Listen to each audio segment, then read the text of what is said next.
मित्रांनो, आज आपण श्री संत गजानन महाराज ची जी श्रींची पालखी आहे त्या पालखी सोहळ्याला आपण भेट दिलेली आहे आणि जी सेवा या ठिकाणी दरवर्षीप्रमाणे यावर्षीही त्यांची सेवा या ठिकाणी राहिलेली आहे.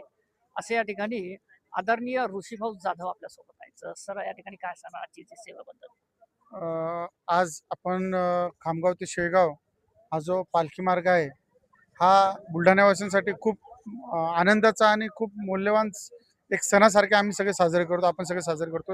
याचं कारण असं की जो आपल्या शेगावचे गजानन महाराज हे पंढरपूरच्या वारीसाठी जातात आणि आपल्या आषाढी एकादशीची वारी पूर्ण करून जेव्हा परत आपल्या जिल्ह्यात येतात, तर हा शेवटचा टप्पा या पालखीचा आहे खामगाव ते शेगाव.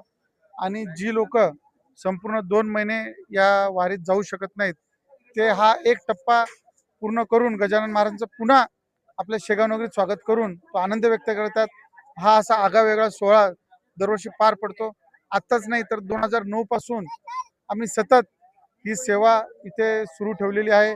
दरवर्षी इथे महाराष्ट्र अर्बन कोऑपरेटिव्ह क्रेडिट सोसायटीत या पतसंस्थेतर्फे इथे मोफत चहा वाटपाचा कार्यक्रम होतोच.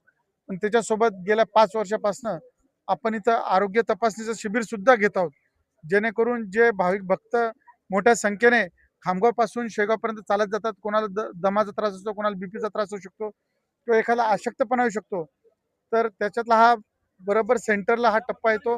इथं आपण ORS पासून तर सगळ्या औषधींची सुद्धा उपलब्धी करून दिलेली आहेत आणि याच्या माध्यमातूनच आपण गजानन महाराजांची आणि त्यांच्या संपूर्ण भक्तांची सेवा करण्याचा लाभ आम्हाला मिळतो आणि तो दरवर्षी आम्ही मनाभावातून सगळेजण मिळून करतो. तर या ठिकाणी युवा बांधवांना काय संदेश देणार आजच्या दिनी? सगळ्या युवकांना एकच आव्हान आहे की आपल्या जिल्ह्याचं वैभव, आपल्या सगळ्यांचं मान हे श्री संत गजानन महाराज आहेत आणि त्यांच्या या पालखी सोहळ्यामध्ये प्रत्येक युवक हा दरवर्षी खूप मोठ्या प्रमाणात सहभागी होतात. याच्यापेक्षा प्रत्येक युवकांनी एक दिवस तरी या पालखीसाठी यावं असं एक आव्हान सगळ्या युवकांसाठी करतो. धन्यवाद. Okay, thank you. थँक्यू.